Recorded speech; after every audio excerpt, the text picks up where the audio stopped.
ரசித்து அவர்களுக்கு உதவி செய்யும்படி உங்களை கேட்டுக்கொள்கின்றேன். என்று கேட்டால் இது ஒரு வெறும் டான்ஸ் அல்ல, அவர்கள் நேர்த்திக்கடனுக்கு செய்வதாகும்.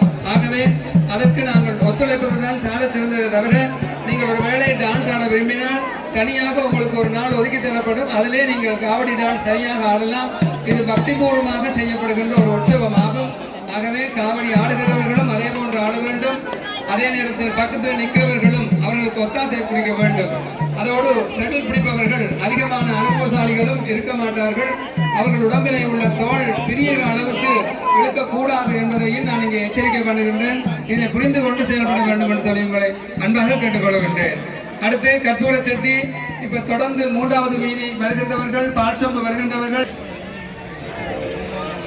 சங்கார அவதாரியா ருத்ரியா இப்பொழுது அஷ்ட திக்குகளுக்கும் விஜயம் செய்யும் காமாட்சி எழுந்தருளியா தீபத்தில் இப்பொழுது வேண்டப்படுகிறார்.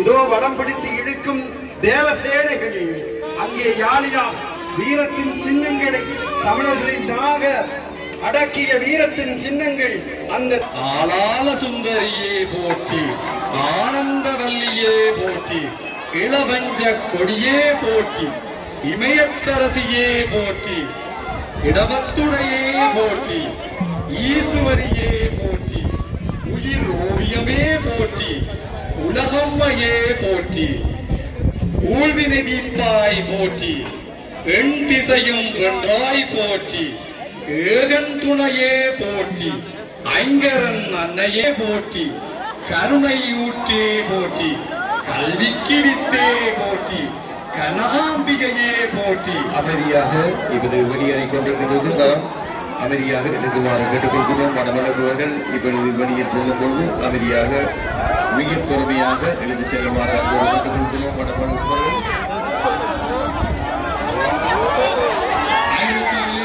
33வது மகோற்சவத்திலே அம்பிகையானுடைய ரதோற்சவம் நடந்து கொண்டிருக்கின்ற இந்த வேளையிலே அடியார்கள் பூரணமடைந்திருக்கின்ற இந்த நேரத்திலே ஆதீனவத்தமாகிய ஆறுமுக பாஸ்கர குருக்கள் அவர்களால் நிறைவேற்றப்பட்டுக் கொண்டிருக்கின்ற பல திருப்பணிகளை நீங்கள் கண்டு கொண்டு கொண்டிருக்கிறீர்கள். உங்களுடைய முழு ஒத்துழைப்பும் கிடைக்கின்ற போதே அந்த மணிமண்டப வேலைகளை பூர்த்தி செய்ய முடியும். எனவே தயவு கூர்ந்து இந்த மணிமண்டபத்திற்குரிய நன்கொடைகளை, நிதிகளை, அர்ச்சனைகளை அல்லது ஆலய காரியத்திலே வழங்கி பற்றிச்சீட்டினை பெற்றுக் கொள்வதோடு உங்களுடைய முழு ஒத்துழைப்பையும் செய்யுமாறு அன்போடு கேட்டுக் கொள்கின்றோம். அது மட்டுமல்லாமல் தீர்த்தக்கேணியிலே அங்கே அமைக்கப்பட்டு சிறந்த முறையிலே இவ்வருடம் ஒவ்வொரு அடியார்கள் உங்களுடைய அந்த நன்கொடைகள் தான் எமது ஆலயத்தை வளர்த்து செல்லும். எனவே ஒத்துழைப்பில்லாமல் நம்மை வளர்க்க முடியாது. நிச்சயமாக